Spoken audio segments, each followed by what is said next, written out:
Sarah and the Lucky Charm. Part 2. Finally, in a moment of weakness, Sarah agreed. The next day, Romara took her to the witch doctor. The old man's eyes were sharp and calculating, his voice low and hypnotic as he handed Sarah a small, dark charm wrapped in a piece of cloth. "This will bring you wealth, prosperity, and luck," he said. "But remember, nothing comes for free. You must honor the gift, and if you forget, it will take everything back from you." Sarah left the witch doctor's hut with a heavy heart, yet something inside her stirred. She felt an unfamiliar sense of hope. That night, after she placed the charm under her pillow, she went to sleep with a prayer, half-heartedly asking God for forgiveness. The next morning, Sarah's life began to change in ways she couldn't explain.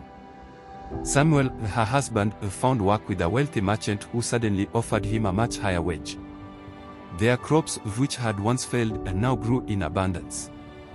The house, once small and dilapidated, was soon repaired, and they could afford things they had only dreamed of: clothes, food, even toys for the children.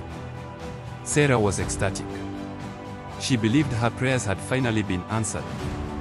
But as the weeks passed, the wealth she had gained felt more like a curse.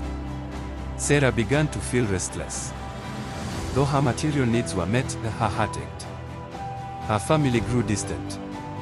Samuel, once loving and attentive, became cold and distant. The children, once full of life, now seemed listless, their joy gone. And her friends, who had once celebrated with her, now whispered behind her back, treating her with jealousy and suspicion.